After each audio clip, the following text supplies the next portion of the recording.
aclarir per què miren els veïns i les veïnes de Benillup, esta localitat del comtat, amb tanta angoixa el cel mirant i a veure, esperant aquestes pluges de la tardor. Pasqual.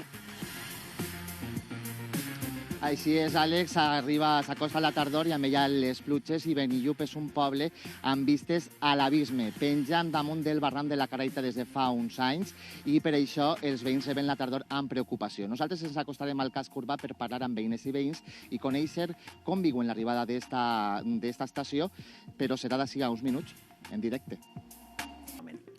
Bé, Joan, estàvem pendents d'això oratge i voldríem saber quin és l'oratge que farà al voltant de la comarca del Comtat, en especial a Benillup, perquè els veïns estan mirant amb molta angoixa al cel. Estan preocupats. En un principi, per tota aquesta zona hi ha possibilitat de pluja, però ben poca. Poqueta, de moment. De moment poca. Seran intervals nombrosos. Crec que tenim una finestra en directe que ens mostra aquesta nuvolositat variable, com dèiem mateix, per tot aquest punt, per Benillup concretament. El que no sé exactament és per què m'ho explicaves, per què m'ho preguntaves. Sí, doncs mira, Pasqual abans ens ha avançat una miqueta que estan els veïns i les veïnes de Benillup molt preocupats i mirant el cel, esperant si venen o no eixes pluges torrencials que normalment solen vindre cap a esta estació de la tardor i justament ho fan perquè tenen un barranc molt a prop i els preocupa moltíssim. Pasqual, conta'ns una miqueta més el que està passant allí, company. Àlex, la veritat és que ací a Benillup realment es viu amb preocupació l'arribada de la tardor. De fet, mireu, s'han congregat ací els veïns, sabien que veníem el programa en directe, i s'han congregat els veïns i veïnes d'esta localitat del comtat, perquè és de veres que quan arriba la tardor, quan arriba l'època de pluges, estan tots amb l'ai al cor. Dani, què és el que passa en esta època, a partir d'esta època que vos passa ací a Benillup? Doncs sabem que les pluges mediterrànies, sumades al canvi climàtic, són torrencials, o plou poc o plou massa, i sabem que quan plou massa hi ha molta solsida en aquest tipus de terra. Aleshores veieu que si el barranc està a la vora de les cases, hi ha una casa que està a 8 passes del barranc, aleshores l'ai al coll el tenim perquè, òbviament, el perill és imminent i el que demanem són solucions. El que no pot ser és que destinen milers i milers i milions d'euros a, per exemple, restaurar platges cada any i, en canvi, aquí no puguem buscar una solució que seria fer una vegada i estaríem tots tranquils i podríem dormir. El nostre company Mauro està ara mateix agafant imatges, prenent imatges del barranc i d'aquestes primeres solsides que van desenvolupar-se en aquest cas a l'any 2004. Sí, el 2004, abans ja hi havia un poc de perill, però el 2004 és quan més consciència van despertar per unes fortes pluges i des de llavors portem ja més de 20 anys patint perquè les solucions no arriben. Molt bé, moltes gràcies, Dani.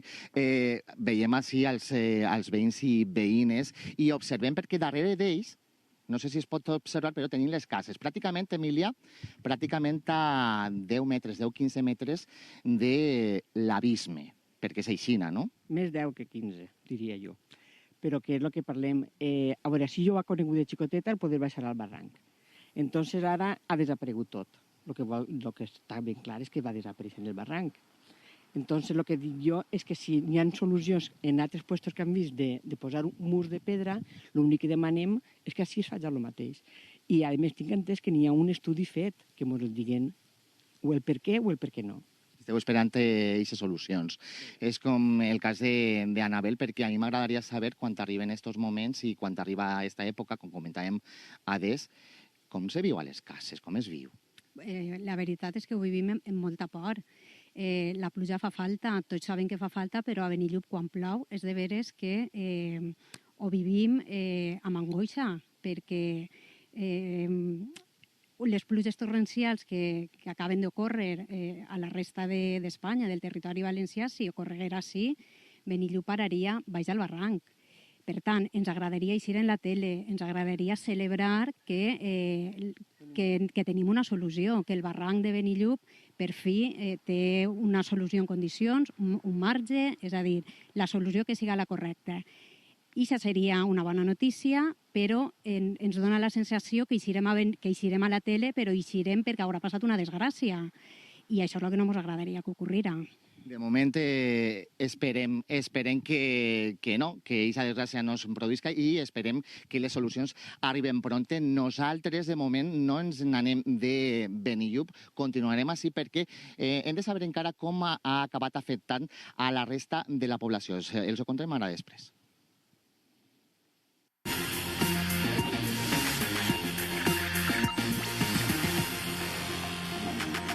Anem amb assumptes que ens preocupen i molt, sobretot als veïns de Benillup, perquè viuen fitant el precipici, i és que hi ha una situació molt preocupant, i és que el barranc, després de moltes solsides, inclús els ha fet perdre alguna de les seues propietats, inclús. Pasqual Herreros, com viuen aquestes pròximes hores i, sobretot, com viuen amb aquesta angoixa de que torni a ploure i de que torni a passar aquesta situació? Amb molta preocupació, Àlex. Fixeu-vos, perquè parlàvem del barranc, el barranc de la Caraita. Jo estic vorejant-lo, estic en la part més elevada d'aquest barranc. N'hi ha una alçada al voltant de 50 metres. Mireu com es va produir, on es va produir en aquest cas la solsida, i és una zona de bancals. També la prova la tenim així amb les restes del rec per degoteig. Es tracta de bancals que van patir, en aquest cas, eixes solsides de 2004. Per tant, és una zona prou afectada. Joan Àngel, bona vesprada. Bona vesprada. Sí, és una zona on contínuament, quan hi ha pluges, va erosionant i podeu veure tota la vegetació que plantem els veïns, va engolint-se el barranc i cada volta va aproximant-se més a les cases. Nosaltres fem tot el que està en les nostres mans, però necessitem suport de les administracions. Vosaltres heu intentat d'alguna manera solventar el problema amb plantació de vegetació. Sí, exacte, han plantat oms, han plantat moreres. De fet, els meus avis ja ho feien, val? Vull dir, m'abuelo em contava que ja havien plantat piteres per a subjectar-la, per a previndre l'erosió. Els veïns que han intentat posar el seu granet d'arena, com dèiem, zones abancalades que han afectat també als cultius. Avui hem parlat amb agricultors de la zona, això és el que ens han contat. Sí, pues antes hi havia, en el temps de jo xavalet, xicotet, pues hi havia ahí 2 bancals d'almelers o 3, després en dimensió més xicoteta, fins que plegàvem a la punta del barranc. No? Després, un poc més cap allà, hi havia baix una horteta que jo l'he coneguda fertilitzant, o sigui, a treballar. És dir, ha plegat el moment en què del 2004 per avant, que va començar a fer-la això, doncs el barranc ha anat cedint, fins al punt en què estem, si parla clar, cagats damunt. És dir, és que ja no sé el que té que passar perquè mos facin cas.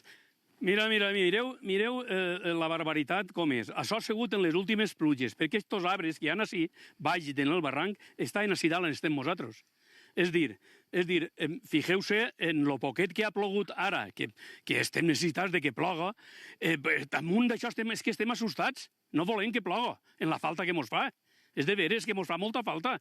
I no volem que ploga, però mireu el motiu.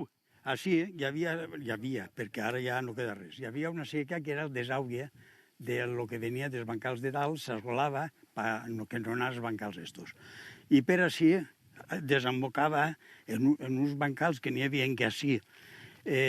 Jo calcule que falten 3 bancals. De la punta del desaugue fins al bancal que queda dalt, falten 3 bancals que era plantació d'ametlles. I, clar, ja vegeu que així no queda res. I al pas que va, doncs cada volta menys. El que és cert és que això, si vinguera una dana d'aquestes fortes, el Benillup estava si baix en el barranc. Una situació molt trista per al veïnat de Benillup i realment és que estan desemparats i desesperats. Així que nosaltres estarem ben pendents també de tots ells i esperem que es posen solucions ben prompte.